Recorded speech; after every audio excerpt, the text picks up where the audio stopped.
narito na naman tayo para sa isang napaka-sweet at nakakakilig na love story nila Kalingap Edu at Ate Viancy. Ulat mo ay aking makilala at kung ano ako'y tanggap. Para sa pagpapatuloy ng ating love story ay may pinuntahan na naman ngayon ang EDSI Love Team nang hindi pa nila napupuntahan dati. Ngayon nga ay pupunta sila sa isang amusement park. Nakaka-excite talaga dahil ngayon lamang sila pupunta sa ganitong uri ng lugar, kaya marami tayong masasubaybayan na kilig moments at ano kaya ang mga may experience nila sa lugar na ito.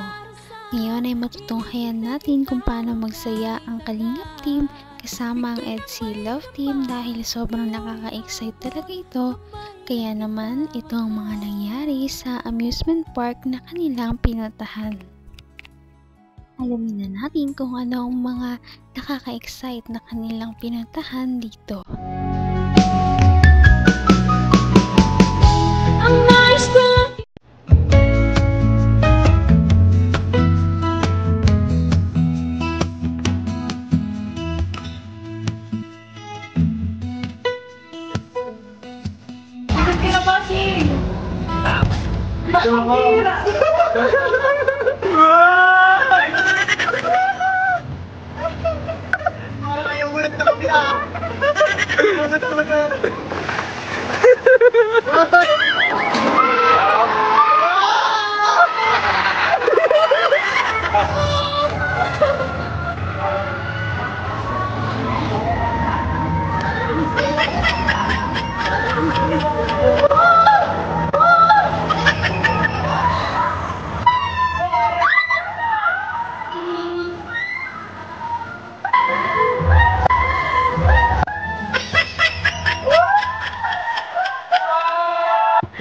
Huwag kang gagalaw, huwag kang gagalaw! Gagalaw!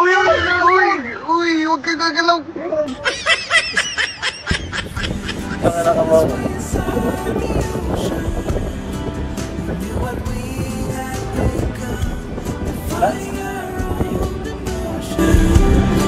Pretending land was our own, couldn't embrace the notion.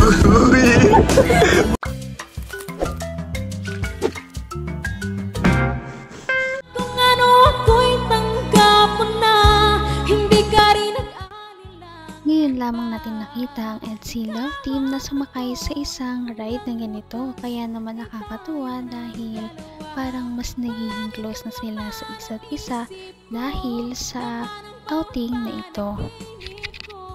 Pasilip lamang yan, ngunit tignan natin kung paano sila nakapunta dito. Paalam na muna. Mamaalam sa inyo. At magpapakalayo-layo po muna. Pasensya na guys.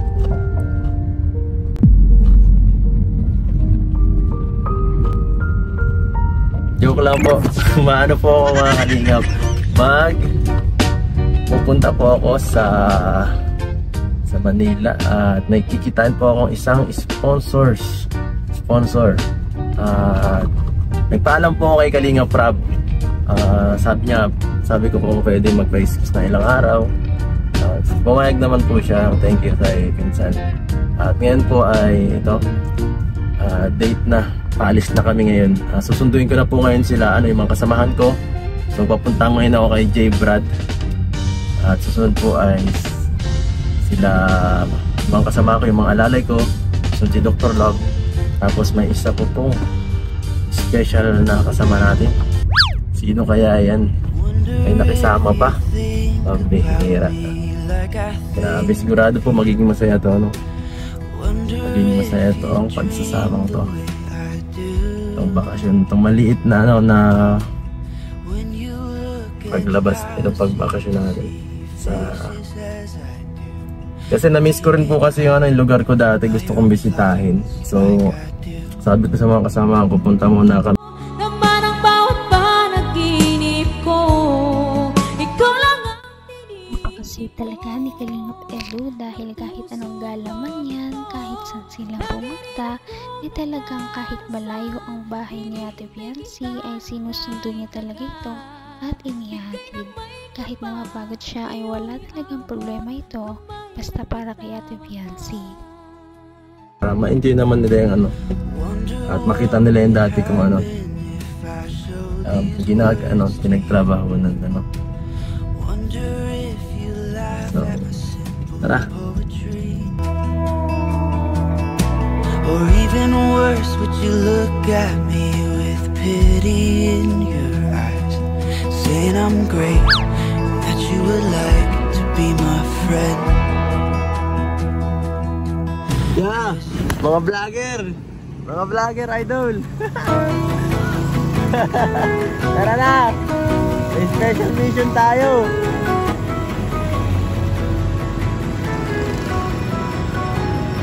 Sige kuya. So andito po si J. Brand. Boss, magkakamping ako, boss. Sige na. So ayan po guys, kinuha na natin yung isa nating kasamahan. Sige na, ay dyan mo na lang at maano tayo. Ibang sasakyan natin mamaya. Anong sakyan? Dr. Love. So sinundo ko na po ang isa nating kasamahan. Ano nararamdaman mo, James? Excited ka na ako rin. First time natin ito makalayas. Tapos sa kami na lang ito makakatulog. Ako din excited na ako. Makakabalik ako sa dati kong lugar. So ako rin, doon ako pinanganak. Ay, doon kang pinanganak. Ayos. Sabi ko, paglay mo. Hanggang wakas ay tayo ng dalawa. Palagi kang naman ang isip ko. Naman ang bawat panaginip ko. Sa isang trip. Ikaw lang ang Sa mga tinitibok ng puso ko. Ito, lagi rin akong magdarasal. Kaya ito ay abangan natin kung ano ang mangyayari sa kanilang Bigay ng may kapal. Nasa na kaya si Ate Viancy. Kamay na kita. Excited ka na ako rin. First time natin ito makalayas. Tapos sa kami na lang ito makakatulog. Ako din excited na ako. Makakabalik ako sa dati kong lugar. So ako rin, doon ako pinanganak. Ay, doon kang pinanganak. Ayos. Sabi ko, paglay mo po, magasay ko. Lord, sana isama ako, Lord. So kasama natin si J-Pad para maging masaya. So ito po binablog ko kasi sabi ni Kalinga Prab, Yes. hindi makakapag-vlog ng EDSI kaya ang plano sana is iwan si Viancy. Ang sabi ko naman ay Jeep, kasama si Viancy. Paano yan? So ang sabi ni Kalinga Prab, mag-vlog na lang tayo ng EDSI sa mag-mission na lang, ano na lang natin. Parang kakaiba yun. Akong director ngayon eh. Tara, sundan na natin siya. Tara, sa SM daw siya eh. Sundan na natin. Tara, Sundan uy, na. pamamaya. Sige, dito sa harap. Oy, kikilig yan oh. Ay. Kita niya agad si Gansi guys. Ay, grabe. Ay, pambira. Naka-jacket guys. Sino yung naka-jacket yan guys? Parang pag Lilingapin natin yan guys. Pasado yun sa Kalingap Angel. lipat na ako ba sa upuan? Excited na excited talaga si Kalingap Edu dahil makikita niya na naman ngayon ang kanyang wifey at hindi lang niya makikita dahil makakabanding niya pa ito sa pagpunta nila sa isang amusement park. Kaya nakakatawa dahil sobrang abangan talaga kung ano ang kanilang mga ginawa doon. Yan inyong malalaman sa ating susunod na video. Napaka-sweet talaga nila at napakabait ng tambalang ito kaya maraming sumusuporta. Kaya naman sana ipatuloy natin silang suportahan at mahalin si Viancy, si Kalingap Edu at ang Kalingap team. Yun lamang at maraming salamat sa panonood. Abangan natin kung magkakatuluyan ba talaga si Kalingap Edu at Viancy. Hanggang sa muli! Bye! Ngayon'y abot